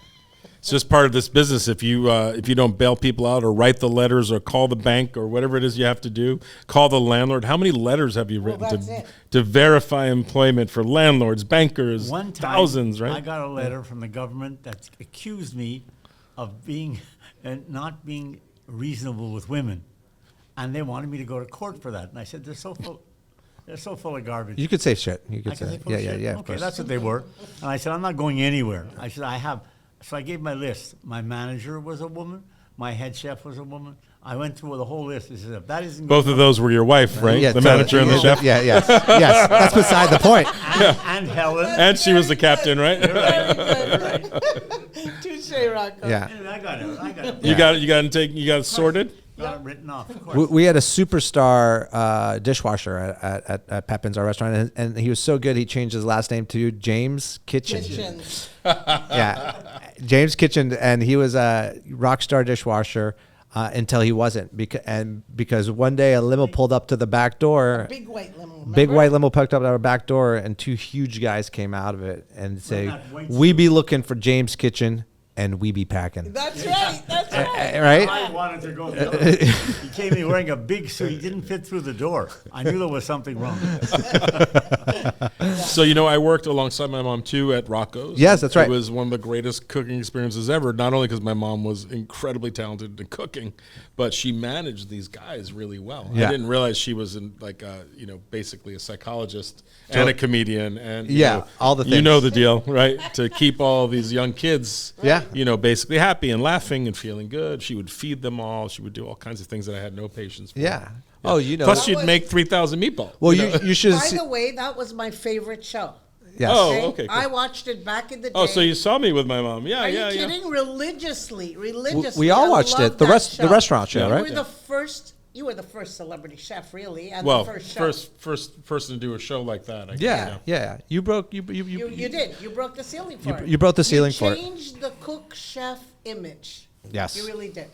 You should have seen. You remember, Dad, when we saw when we got a subscription to Playboy at Pepin's at our restaurant, and it was your wife's name on the mailing list. Because my mother figured in between shifts, the boys in the kitchen Keep busy. want to keep busy and read some magazines. So all of a sudden, we get Playboys with my mother's name on them. I was like, "What's?" Wait, your mom ordered a My subscription? mom ordered a subscription to Playboy for the You're boys. really, your thinking was way ahead of your time. She's way ahead of time. You Yeah. remember our lobster special? Oh yeah, of course. Well, I almost got sick. We put an ad in. We said we have to raise some money because we're short.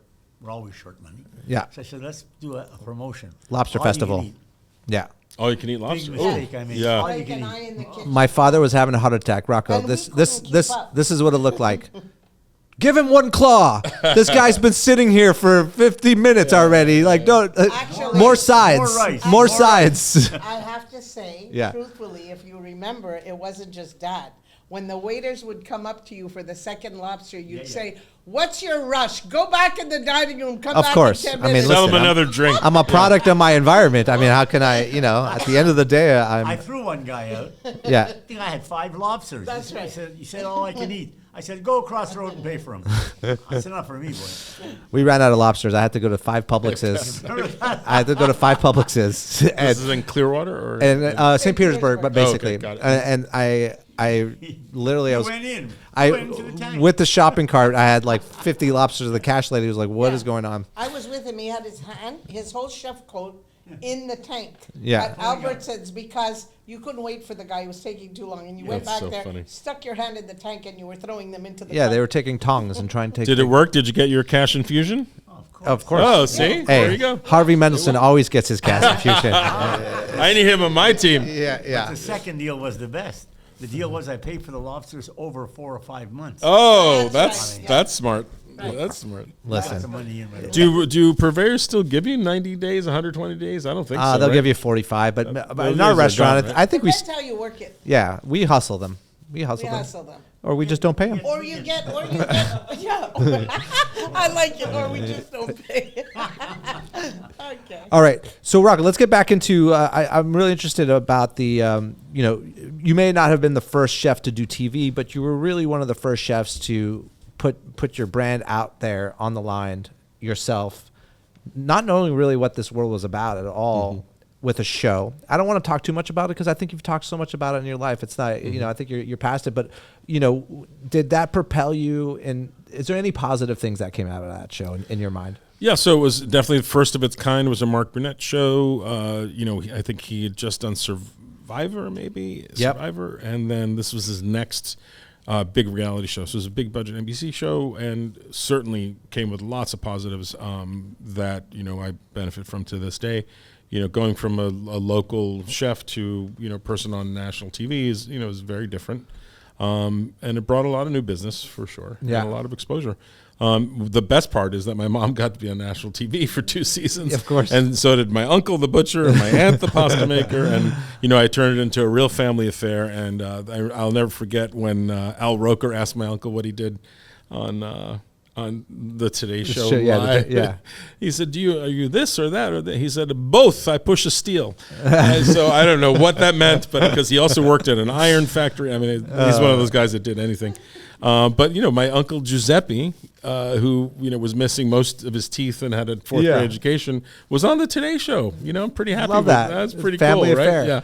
Yeah. Well, I think that's why So, you definitely a lot of positives and pretty compelling show too. Very So- compelling show. I mean, it had everything, all the makings of a good show. A little drama, family, heartfeltness. I think for us, like in the industry, as a fan of Rocco, now I'm a friend of Rocco, but as a fan of Rocco back then, it was truly inspiring to see kind of what you were doing. Not only the accolades you were getting at such a young age at your restaurant, but then even I always when I talk about you, when people are like, I'm like, it's the evolution of a chef. is I always see you as the guy that's evolving and pushing the business forward. I mean, we did NFT projects together. You know what I mean? It's like you're always, it almost feels like you got the pulse and you're a little bit one step ahead of everyone to a certain degree. Yeah. And it's not always great to be first, you know, as we know, but I feel like you've always pushed the industry forward. So, you know, when you after the show, did you go back into restaurants? I'm trying to remember. So I've been, you know, in and out of restaurants with either legit opening new restaurants or pop-ups ever since. Yeah. I've never really quite left the restaurant business, even though I don't talk about it as much as I used to or publicize the work. You know, sometimes I'll do completely undercover consulting and stuff. Consulting, yeah, exactly. But you know, it's the only way to get your fix is the thing. Yeah. And for guys like you and me, I think both are pretty similar. We love the thrill of cooking. We love the, you know, creative process of working with food and creating dishes. And I need my fix. Yeah. You know, I can't go too long without my fix. What was your, you know, we all have like hardships in this industry. You know, maybe it's personal stuff bleeding into our business, maybe business bleeding into personal. Like, is there a time in your career, and a very young career, where you felt jaded from the entire business? Probably the time I finished my first cardboard veal cutlet. Veal cutlet? Oh, really? You were, at that point, a cook made me a cardboard veal schnitzel once, and I ate the whole thing, not realizing. So I was feeling pretty jaded after that. Yeah. When did that happen? I was like, why am I in this business? That was in Europe? Yeah, I was in New York. Yeah. The fact that I didn't know it is crazy. Yeah. You know, there's in our business we're always fighting the positives and the negatives, and we're always battling. There's this internal struggle that we're constantly dealing with, right? It's like the struggle of commerce versus art that we were just talking about. Do you promote the work or do you focus on creating the work? You know, and the same is true for you know, how you feel about your level of success or financial or otherwise, because there's never, for most people, there's never like the moment where you sell the business or you cash in for $500 million, right? Like there is in the tech business or in the art, you know, in other businesses. So you're always sort of struggling with that concept of, am I happy? Is it good? Do I have enough? Did I do enough? And so there's these moments where you're feeling pretty jaded. Yeah. That you have to fight with a little bit. Fight through it a little bit. Yeah. But the thing that always works for me, and I hope this is true for other cooks, is that when I cook, I don't really care about any of that anymore, and I don't feel any of that because I love the cooking part so much, and it does so much for me it's a therapy. in terms of fulfillment and. Yeah, I mean, in terms of satisfying my creative, impulses, and then you get to feed people. And, yeah. You know, usually when I feed people, they're pretty happy. So it makes you that's happy. a wonderful moment in our business. So it's a business that is also like your favorite hobby. Yeah. Mixed together, yeah. which is a problem because totally. You really should just have a separate hobby that you're not relying on for income. You know? Yeah. No, that's interesting. And so, let's talk about the Rocco of today. I mean, you've basically done it all, right? I mean, from, culinary school to growing up in the industry to going to Europe for working for huge, big New York City chefs, the stage. You ran your own restaurants. You got reviewed. You get through the review process. You did the show, The Restaurant. You did TV gigs, and as you're pushing your chefdom forward, you eventually just started getting into cookbooks and health and all that kind of stuff. How did that come into your life? Taking cooking a different, taking cuisine. Would you call it a shift of cuisine or a style of cooking, or what would you say? I think I was always interested in working my personal life into what I was doing, and at that time, my personal life was, was doing triathlons and learning a lot from a doctor I'd hired to help my mom, who was recovering from a heart attack and needed a lot of occupational therapy and a complete change in nutrition. And so I started to learn a lot from this doctor who I still see, and this Eastern Western guy who cured my mom of so many things using, Eastern medicines and all kinds of unusual modalities that you think are science fiction. Acupuncture, crazy stuff. Like mustard plasters or... Stuff like that, yeah, exactly. Teas that smell like trash that, make the blind see and the lame walk. Yeah. Which I witnessed in front of me. I won't get too crazy about that stuff because it sounds ridiculous, but some of it works. So I was inspired by what I was seeing there, and little by little, I was introduced to other people from this doctor who ultimately introduced me to a triathlete, and that sounded cool. So I was doing that, and I realized to be a triathlete you couldn't eat the way regular chefs eat. How we eat. Yeah. And so that it turned into a whole pursuit of the perfect balance of nutrition and physical preparedness, and ended up doing triathlons for a while. One in Clearwater. My favorite one was in Clearwater. In Clearwater? My personal best in Clearwater. Yeah, that's a great track because it's all flat. I can't do any triathlons. Yeah, I can't now, Yeah. but yeah. We got pizza. Jay, you want to give us the pizza? Oh, yeah, you you just brought me snuck it in pizza. here. You didn't Thank tell me you. about it, Jay. You got to tell me about it. It's hot. Is this from We the Pizza? Jay, I taught you how to fold napkins. Opening soon in What is going Dallas? on here? Where is the guy from? I don't know. This is a pizza I made for you. You made this for me? Thank you so much. I made this for Wow. you. It's not Looks on the, amazing. It's Not on the menu? it's not on the menu. It's an off-the-menu slice? And now that I know, thank you very much. And now that I know you have a bunch of pizza background in your world. Oh yeah, mom, no, try the pizza. Yeah, I made it for you. And feel If free. Mom doesn't see it or experience it, it's not worth doing. If you want a little added salt, we got our sponsor salt here. Okay. Salt work. Yeah, let's talk about the sponsors. We have Just Iced Tea. Just iced tea. Incredibly Can we smart. talk about Spike serving Rocco cold pizza? Open water. Well, that's you Jason, guys' fault. Jason, you're supposed to warm up the pizza. I did warm it up. Okay, all right. So He brought it in hot. You guys, Yeah. you just kept talking. I didn't realize they snuck. I couldn't see the pizza, but go ahead, you try it. I'll talk about the sponsors. We got a little salt work here. It's one of my favorite salt companies. It's a taste of Iceland, guys. This salt is 100% powered It was delicious. by geothermal energy. It's most sustainable I love salt that. on the planet. You got to try a little bit of it. Do you know that? It's geothermal. No. It's geothermal, a little smoke. So this pizza, just to let you know what it is, It's delicious. it started with Pizza the from We idea Pizza. I wanted to do Don't miss it. chorizo We for the you. Pizza, 6 locations in That's the right. metropolitan area. Trained in. 60. How many? 60 locations coming soon. So yeah, little chorizo. And so I said, am I doing red sauce or am I doing white sauce with chorizo? And I said, I don't have to choose. Rocco's coming. Let me do 2. So I did red sauce, and then I smart. did a little bit of bechamel Oh, cool. in it. It was really good. Yeah, right. And then I was like, oh, this feels like a lasagna pizza kind of, but it's not lasagna. There's no pasta. But with the red and white sauce kind of thing. Definitely. Because I went to Filomena, which is a really amazing restaurant here in Georgetown, Italian restaurant. They have a signature lasagna, and they put red and bechamel on top of it, like loaded. It's delicious. So that's it. A little chorizo pizza for you with a little bit of the salt. Rocco, just for the record, I wanted him to make a pizza with like tater tots and bacon and cheese. Mm-hmm. So I know that's one of your favorites. Okay. But Spike didn't think it was. It was pretty good. Thank Yeah. you for that. Thank you for being so thoughtful about it. I didn't know. It's super, and it's warm, by the way. That could have been. Was that really true? Tater tots and cheese on pizza? Did he find, or did he just find that on the internet somewhere? No, fun fact. I've heard guilty pleasures of Rocco. Oh, You can't read everything you Chinese- can't believe everything you read on the internet. Well, let's see if it's true or not. Chinese takeout. definitely. Who doesn't like Chinese takeout, Jason? And tots and bacon. What's it called? A tot bowl? Yeah. Yeah. Love tater tots, yeah. Had some today. At, Went to I egg you. So good. They have their own episode. We don't have to talk about it. No, just kidding. We love Scott Juno. I'm going to read a couple Rocco DiSpirito quotes Oh, no. and see if they've aged well. Are you ready for it? No. Or Whose- see if they're whose really, idea is really- this part? Or see if they're really his quotes. Yeah. Here we go. I want people to understand that food is medicine and cooking is a prescription.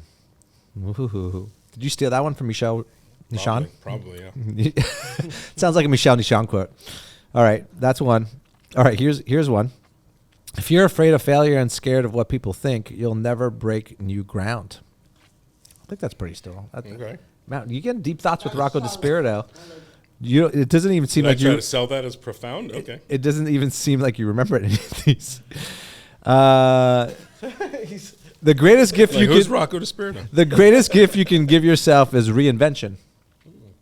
By the way, you have some great advice. This is some hardcore, all sounds like fantastic ChatGPT. advice. Cooking is one of the strongest ceremonies of life. When recipes are put together, people don't just eat; they share memories. Man, you are yo. I'm gonna do one more here because David Thoreau here. Yeah, I'm gonna do one more. People have this belief that comfort foods are supposed to be indulgent and fattening, but I think comfort food is food that makes you feel good inside and out. Okay. Wow. Boom. Super deep. Yeah. The last one? I got one more. You want one more? I got right. one more. I was hoping you wouldn't have one more, but okay. Let's do it. No, this is good. If you're afraid of failure or scared of what other people think, you'll never break new ground. Yeah. That's. I mean, look. Listen, these are all fantastic quotes. Thank you. Appreciate Rocco. You can do a book of quotes. If you think about it, you always 3 should put pages recipes. Yeah. Rocco. So what else is Thanks going? for looking those up. That was really thoughtful. Yeah, that's Jason's work. Cancel this part of the podcast. Yeah. We're not canceling anything. No, it's interesting what you'll say in an interview when you're put on the spot, 20 years ago. Totally. Yeah. Exactly. Your quotes are coming up. Don't worry about it. I have plenty Yeah. of them. We have your quotes. I'm very, exactly.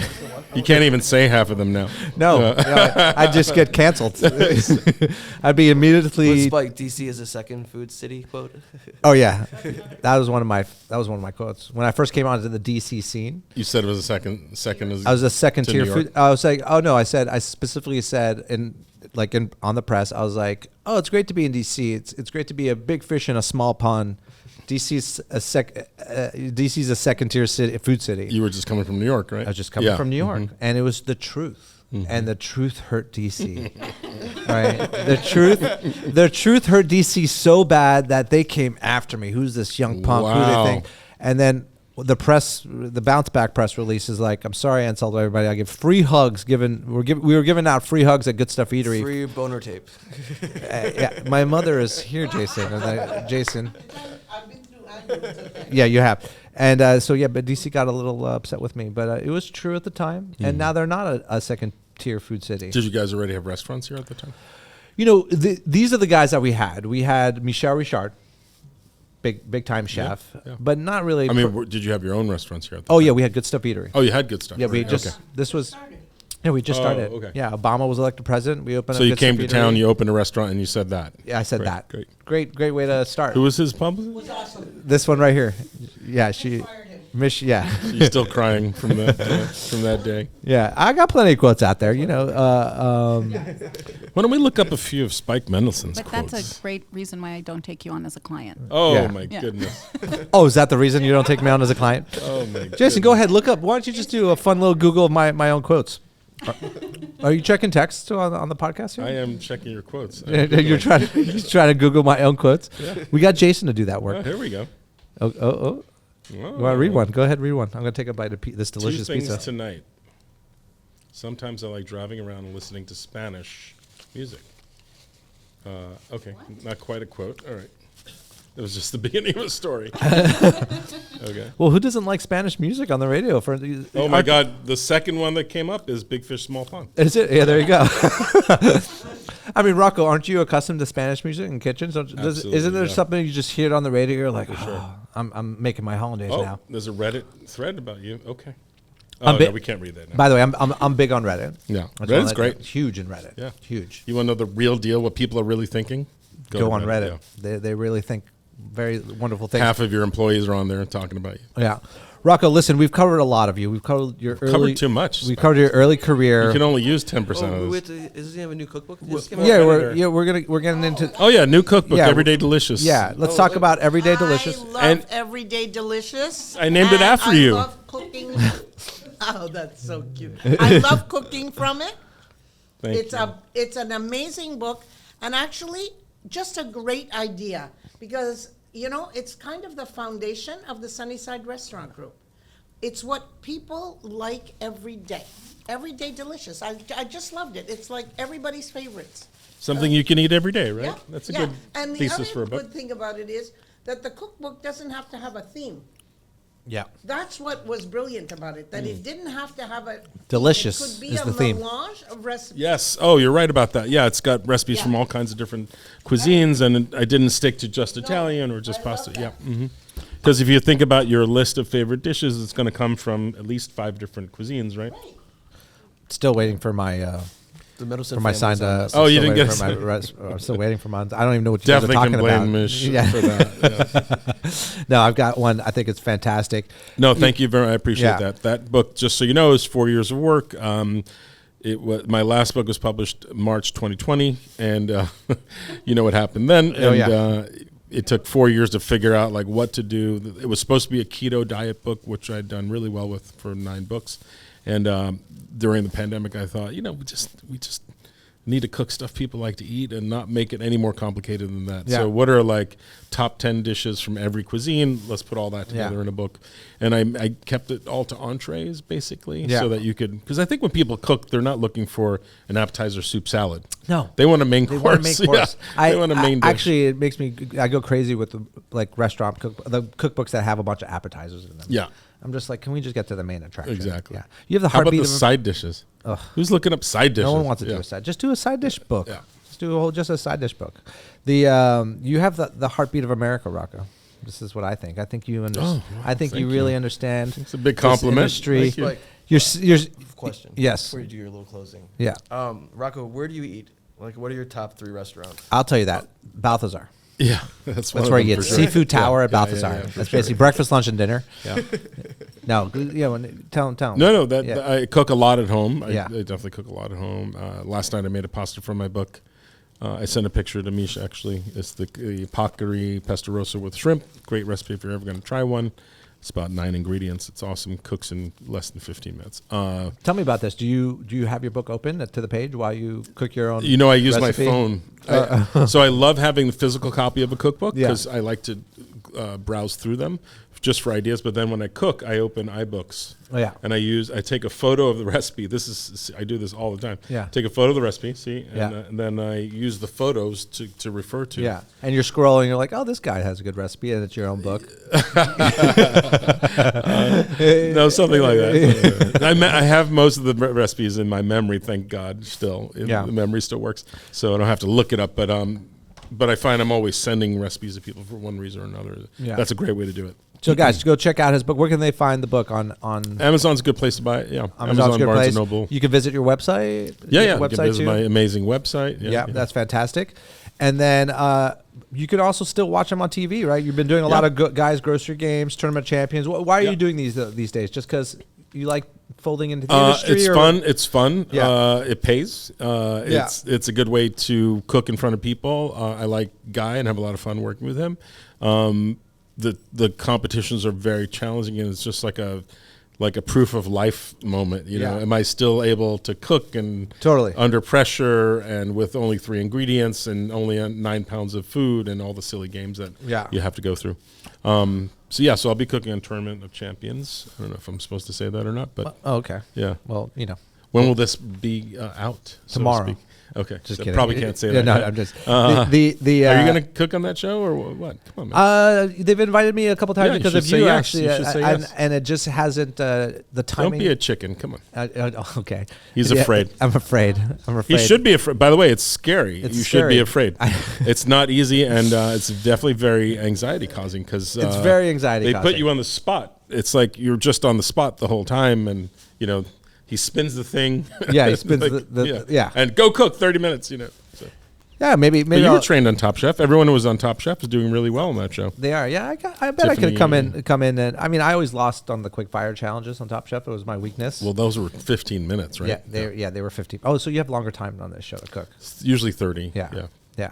I mean, like Not a lot. You were my first episode. You were a judge. On I remember you so were a well. judge on Yeah. my first episode of remember Top so well. Chef. I fed you Yeah. a Greek pizza. Nice. You probably didn't do too well with that, right? No, you picked Richard Blaze, peaches and cream. Yes, the peaches and cream. I remember it very well. Peaches yes, and cream. Padma liked that one too a lot. I'm sure she Yeah. did. Padma. Yeah, she's doing good. Padma too. She's come a She's long great, way. yeah. She's come a long way in the industry. It's nice to see they shook things up a little bit with Kristen Kish though. On the, do you still watch the sure. show at all? Of course. Do Big they fan have of you Tom's. back? Do they have you back? Big fan of Tom and Gail and Kristen, of course. No, I haven't been back in a while. Yeah. since 2006, maybe. Okay. Was your Ever season since at 2006? you started doing Guy Fieri shows, maybe? Just kidding. Was your season 2006? My season was 2000. Yeah, it was 2006. So yeah. maybe 2008 was the last time then. Yeah. because Oh, wow. I did 3 seasons. I just did one for the first time, I don't know, in 20 years, I think. Did it with Wiley. Oh, fun. Got to see Wiley Dufresne and hang out with him. Did he have to do a quick fire? No, we judged. Oh, okay. It was love to see him do something under quick fire challenge rules. Oh That'd my be great. God. Yeah. I don't think he would. He'd still. He wouldn't move. Yeah. He'd be like right there. Yeah. He's a great guy. It's a different kind of cooking, but it is also a great muscle to flex to see what you could do with extreme circumstances. Yeah, he's got a fun little pizzeria. Oh yeah, yeah. His pizza is great. Yeah, I just went. I went It's there. real deal, slow fermentation. High Slow hydration, fermentation, yeah. big time hydration. He just did a date syrup, like Oh, a cool. clap back to Mike's hard honey thing. So he did like this amazing little date syrup that we drizzled. I was Oh, that like, sounds he's like, I know delicious. you're That going to sounds steal it and make a ton of money off of it. I was like, yeah, you're probably right. I'm going to steal it. No, but Rocco, what else is going on? Anything else you want to tell people? Like, one thing I love to finish the episode here is that we are in DC Central Kitchen, which you've been attending food fights for some years now. Yeah, I'm excited about that. Yeah. Hopefully, I'll get a chance to compete tonight at the event. Tonight we're going to be Yeah. competing. What we do in this business is always a give back, right? Mm-hmm. It always feels like we're the first responders when things are happening. We use food as a source of power to make people happier, to improve situations. What are some of the organizations you've been involved with or you want to promote that? It's just about charity and give back. What just came out? You did this show, The Pantry with Tom? Yeah. Yeah, I just did that too, and I think my episode is about to pop off. Oh, so nice. It'd be nice if people watch that. Yeah. It's a cool idea. You get to shop while you watch. Shop what you watch. Yeah, it's basically, it's basically you can buy everything on the set. Yeah. Yeah. And He's got some very nice things on the set. very nice things. You can buy the knife that you're using. The tomatoes he asked me to use, Yes. which at first I was grumpy about because I like to use fresh tomatoes in this dish, were so good. I've been looking for them ever since. Oh, really? Yeah. Yeah. They're like confit. Aren't they Jersey tomatoes? No, he had me use these Italian hand-peeled confit tomatoes. They were so good. So good, yeah. Yeah. Well, he's a great friend. Good guy. Yeah, that show, what was it called again, the show that we were on? The Pantry. The Pantry. Yeah, guys, go check out The Pantry. On Vizio. Every time you buy something that was recommended by us on the show, we make money. We do? Yeah, do you need to tell you that Amazing. part? No, I didn't know that. You get, so anything that I didn't gets know that bought. part. I just take it for granted we're never going to make money, so, I didn't even ask. That's usually what I go into Yeah. these things. It's definitely a startup. Listen, Rocco. We want you to cook. Okay, that means making no money. Got it. my mother has a question. I just want to say, no, I don't have a question. Oh, okay. I have a statement. Okay, great. Which is, I have more often than I have questions, as you know. Of course, 100%. But I just want to say that in my very long career in this business, Yes. 50 years, one of the things that I find is a commonality among chefs is the passion for food translates into a lot of heart and soul. Yeah. And if I've ever met anyone who has the most beautiful heart and soul, it's Rocco DiSpirito. Oh, wow. Oh, I thought she was going to I thought say she me. was talking about me. I thought she was talking about me. Wow. Not any of us, just Rocco. That's a huge compliment coming from your mom, who is, basically top of the top. She's the top of Right, the top. Harvey? I mean, Rocco, we You agree, right? You agree? 100%. Yeah. We are we're lucky to have mothers that Yeah, really embrace for sure, this for industry sure. and give and us a great example, show us and how to do things. cook us some Yeah. good food on the table Yeah. and just By the way, I'm sure she's a badass in the kitchen. Badass. My mom was like, "What? Yeah. You're slow. You guys are so slow. Let Big me show time. you how to do this." Yeah, All right. Well, Rocco, this is great. Yeah, thank you so much. It's awesome to have you on. You're Thank gonna you need so much. like 6 months to air this. Oh no, this is This is the first 3-hour podcast ever. Oh no, this is long form podcasting. This is what we do. We put up the whole episode. We're not cutting Amazing. anything. We're I not love cutting it. I love it. anything. I love it. And so big thank you everyone for joining us on this captivating episode of In the Weeds podcast with our guest, the legend, Chef Rocco DiSpirito. To learn more about what's cooking with Chef Rocco, visit roccodispirito.com. A special shout out to our fantastic sponsors, Saltwerk, Open Water, Just Iced Tea, and We the Pizza. More ocean, less plastic. If you haven't tried Open Water, it's time to hydrate and get drink up. Visit drinkopenwater.com to learn more and find local dining locations and retailers to pick up a bottle. Discover the refreshing taste of Just Iced Tea at eatthechange.com and satisfy your pizza cravings with We the Pizza at wethepizza.com. You won't regret it. And a huge thank you to our broadcast home, DC Central Kitchen, for their unwavering support. They're not just serving up food, they're serving up real change. Learn more and get involved at dccentralkitchen.org.